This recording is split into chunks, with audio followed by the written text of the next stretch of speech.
Pemirsa, setelah resmi bercerai pada 17 April 2023 lalu dan berpisah selama kurang lebih 4 bulan lamanya, Indra Bekti dan Aldila Jelita akhirnya memutuskan untuk kembali rujuk dan menjalin hubungan pernikahan lagi.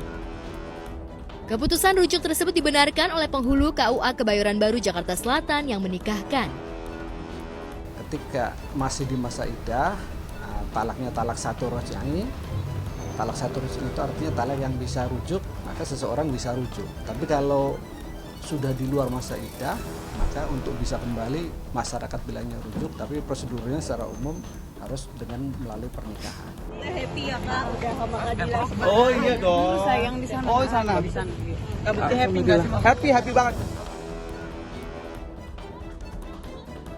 Namun begitu, pihak kantor urusan agama enggan mengungkapkan soal kapan pelaksanaan ijab kabul Bekti dan Dila tersebut dilaksanakan. Akan tetapi, pihak KUA telah memberikan bukti bahwa telah terdaftarnya pernikahan Indra dan Aldila pada 25 Februari 2023. Untuk detailnya itu kan kita nggak bisa publikasi ya, karena memang kalau sudah menikah itu sudah jadi dokumen negara. Seluruh data itu sudah jadi dokumen negara yang harus dan wajib dilindungi. Setiap orang yang menikah tidak boleh kurang dari 10 hari kerja. Gak tahu gue kalau soal itu. Belum ada pernikahan soalnya, itu bukan pernikahan. Mereka hanya sekedar bertemu dan menyampaikan bahwa mereka akan kembali rujuk. Jadi bukan pernikahan. Soal detail apa yang harus mereka lakukan, ada aturan seperti apa. Tapi itu bukan pernikahan ya. Maksud aku itu kemarin mereka baru mengundang aku dan teman-teman yang lain yang mungkin tidak bisa semua diundang untuk melihat dan mengetahui bahwa sekarang ini mereka sedang berusaha untuk bisa kembali menuju ke arah yang jauh lebih baik.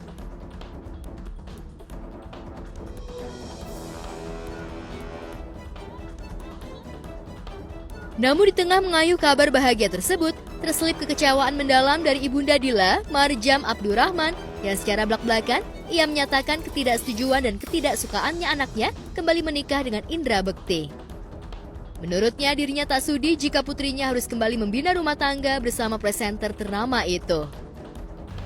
Shock, karena sebelum itu 3 bulan lalu aku sudah remind, jangan balik lagi sama Bekti, ya kan? Karena sudah terbukti itu kesalahan fatal yang nggak mungkin balik lagi. Di Islam pun tidak boleh, ya kan? Kalau ada ulama yang mengatakan itu boleh, tolong diintrospeksi kembali, ya kan? Si Bekti itu siapa? Boleh nggak dikawinkan kembali dengan si Aldila? Itu ya, kan KUA ini harus menyelidiki siapa Indra Bekti, bukan just Indra Bekti terkenal di TV, ya kan? Jadi saya nggak mau menyerahkan kesalahan 2 kali anak saya ke orang, ya seorang yang salah, orang yang nggak benar, akhlaknya nggak benar. Nah itu kalau soal aku sih merasa bahwa setiap ibu itu punya hak untuk bisa melakukan segala hal untuk anak-anaknya. Nggak bilang secara subjektif ibunya Dila, Mami Mariam, nggak bilang, tapi saya pun seorang ibu, saya juga mungkin akan melakukan hal apapun untuk anak-anak saya kalau itu mungkin membuat saya sedih gitu, atau mungkin juga saya akan bersukacita kalau anak saya melakukan hal yang menyenangkan hati. Jadi menurut aku sah-sah aja, hak setiap ibu boleh melakukan apapun. Maaf atas hari salah-salah lagi ngomongannya. Kak, mungkin rumah dijual tetap bertahan buat kembali seperti apa Kak? Enggak, mohon maaf ya. Komunikasi dengan mamanya gimana Pak? Ngomong-ngomong apa-apa ya. Restu.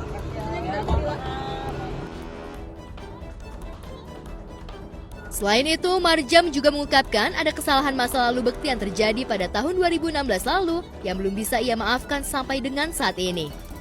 Namun kesalahan yang sudah sangat besar dilakukan Bekti itu kembali berulang hingga akhirnya pada bulan Desember 2022 lalu itu membuat Dila istrinya menggugat cerai Bekti. Kesalahan yang dibuat menantunya itulah yang membuat Marjam hilang respek dan tidak memberikan kesempatan kepada Bekti untuk memperbaikinya lagi. Buat saya suatu penyesalan 10 tahun 2010 isminnya 10 Oktober 2010 tuh saya menyesal, hari ini saya menyesal, ya kan? Kalau itu saya tidak pernah menyerahkan anak saya ke seorang yang namanya Bekti. Bekti kan bunglon ya, berparas lugu, gue bilang seperti itu. Jadi for me is final, no Bekti anymore. Dila sudah saya reminder, jangan pernah balik sama Bekti. And then bila bilang saya harus balik, so strong kamu nanti aib kamu saya buka aja, siapa yang takut. Padahal itu sudah reminder yang benar-benar keras ya. Si Bekti saya sudah remind juga, jangan deh Bekti, kalau bilang kamu mau minta maaf, it's okay. As human, aku maafkan kau. Hanya urusannya Allah, minallah. Saya bilang gitu kan, karena kan manusia wajib memaafkan ya. Aku bilang hablum minannas, oke, hablum minallah, kamu urusan sama Allah. Ya, kamu menyakiti Aldila, menyakiti 2 anak kamu, menyakiti saya.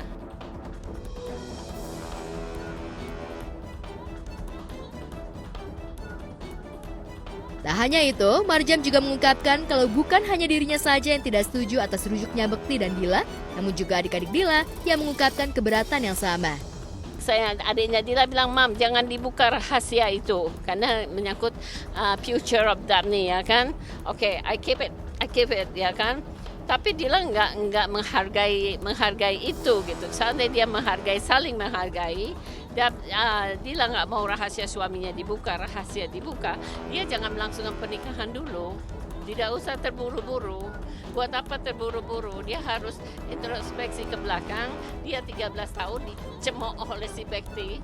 Dia bilang dia cinta si Dila, tapi kenapa dia langgar pada bulan November 2022? Apa yang dia lakukan? Dia tidak cuma terakhir, Mami maafin saya, bla bla bla. Hey, tutup mulut kamu, saya bilang. Saya cuma warning kamu, ada WA di saya cuma warning kamu berani sama Dila, saya buka siapa kamu.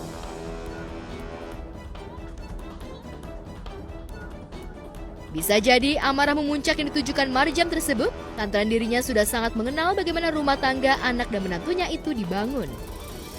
Ya, pasalnya Marjam mengaku kalau dirinya sudah tinggal selama 13 tahun bersama Dila dan Bekti. Maka selama itu pula, ia menilai kalau Dila hidup tidak bahagia bersama Bekti.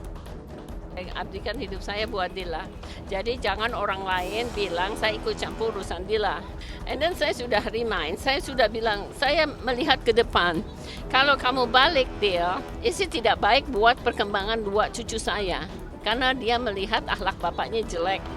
Ya, yang tanya aja kalau sampai saya benci banget si Dila saat itu, benci banget sama laki-laki itu. Tebaklah sendiri. Buat saya tidak ada maaf saat itu waktu Dila bilang, ceraikan, saya mau ceraikan si Bekti. Oke, alasannya ini dari bukti handphone ya, and oleh orang teknisi, and then baru kebuka itu WA-nya si Bekti. Dila lihat bukti nyata itu bukan rumor ya. Saya sudah remind sebagai orang tua, memperingatkan gitu loh.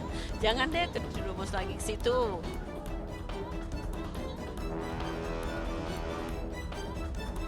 Marjam juga mengungkapkan akibat ketidaksetujuannya itu membuat dirinya sudah 3 bulan ini tidak berkomunikasi dengan Aldila maupun cucu-cucunya. Hal tersebut lantaran Dila kekeh dengan keinginannya untuk rujuk dengan Bekti meskipun dilarang oleh Marjam. Tapi waktu kejadian seperti ini, Dabni dan Abel dia rebut dari tangan saya. Mereka nggak boleh ngomong lagi sama saya, communication nggak boleh, ya kan, nggak apa-apa nggak boleh. And then 3 bulan. It mean buat saya it's okay. Pertama, sakitnya luar biasa. Karena pun kalau dibicarakan seperti luka yang digores-gores kembali. Buat saya Dabni is forever and Abel is forever my love. Ya, untuk saat ini mungkin hubungan kita terputus, cinta kita terputus, tapi doa saya nggak pernah terputus untuk untuk Dabni, Abel, and Dila. Ya kan, kehilangan Dila is no problem. Selalu saya waktu bersama Dila, kalau kita ada rumah tangga kan selalu ada selisih paham kan. I said that I can go away, but I can't. Karena ada Dabni dan Abel. Always I say like that. Buat Dila, it's been kembalilah ke jalan lurus dan benar. Sadari siapa suami itu, ya kan. Kalau memang kata si Bekti baru ngomong-ngomong aja, belum nikah, putuskan, selesai, istiharah, pergi jauh.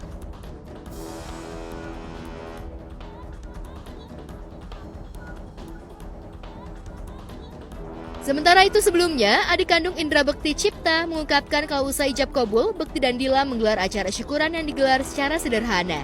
Sejumlah sahabat pun datang memberikan ucapan selamat untuk Bekti dan Dila.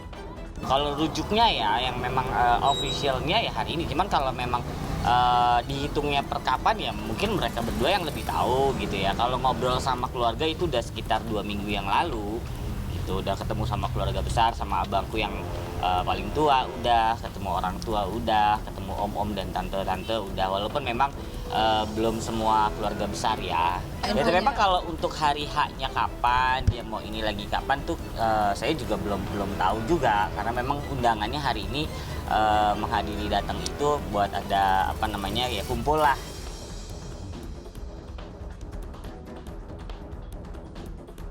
Diungkapkan Cipta, ada banyak alasan yang membuat Bekti dan Dila kembali bersama. Di antaranya yakni masih saling mencintai dan demi anak-anak mereka. Mereka pun berharap keputusan tersebut merupakan keputusan yang terbaik untuk keduanya.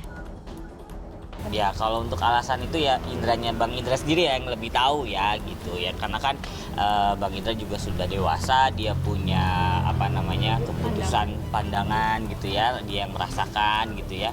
Ya kalau kita aku seperti pribadi gitu ya sebagai adik ya hanya bisa mensupport apa yang menurut dia itu memang baik ya. Kalau soal rujuk saya senang banget, mendukung banget, dalam arti kata itu kan mereka yang melakukan, mereka yang membuat sebuah keputusan.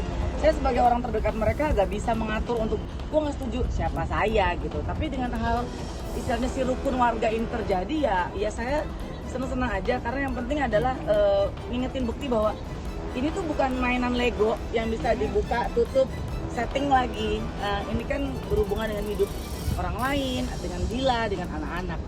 Jadi istilah untuk rukun warga lagi nih, kan kita juga sebagai manusia harus bisa punya hubungan yang baik dengan siapapun juga. Jadi buat aku ya selamat mengambil sebuah keputusan yang harusnya bisa lebih baik buat mereka berdua. Jadi mereka sejauh ini tuh lagi punya hubungan untuk bisa punya hubungan yang lebih baik lagi, lebih enak lagi, udah bisa ngobrol. Dulu kan mungkin sempat jauh-jauhan, sempat nggak ketemuan, sekarang ya mereka minta kita semua memberikan doa restu supaya mereka bisa, mungkin kita nggak tahu planning ke depannya bisa lebih baik lagi, bisa bersatu lagi. Ya kalau untuk merujuk mah itu ya menuju ke sana lah ya. Mudah-mudahan mah didoain aja makanya. Maksudnya kita deket lagi memang. Alhamdulillah diberikan kesempatan untuk deket lagi. Ya anak ya semuanya gitu ya. Mudah-mudahan bisa diberikan kesempatan lagi.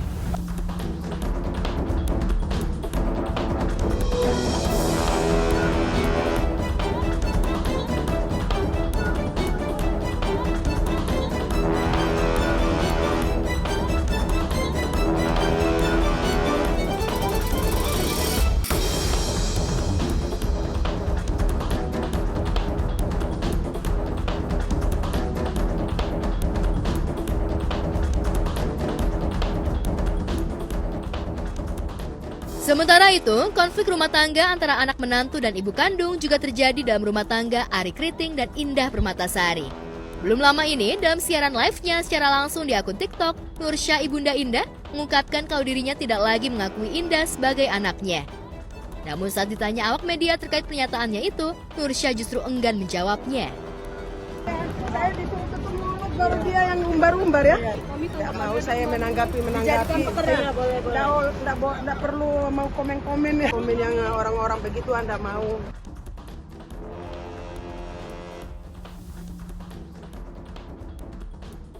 Bisa jadi keengganan Nursya untuk berbicara soal rumah tangga Indah dan Ari Kriting itu lantaran dirinya begitu membenci menantunya Ari, hingga kini belum juga memberi restu atas pernikahan putri dan menantunya itu. Nursya pun hanya menjawab singkat saat ditanya Indah Permatasari putrinya. Ia tak ingin dipusingkan oleh rumah tangga Indah dan Ari Kriting dan lebih memilih untuk beristirahat dengan anak dan cucunya yang lain. Janganlah. Saya mau istirahat ya. Saya mau karena masih ada anak yang lain tuh, cucuku belum pulang sekolah, saya harus jemput ya. Tidak bermanfaat bagi saya. Ya, sayang, tidak bermanfaat bagi saya.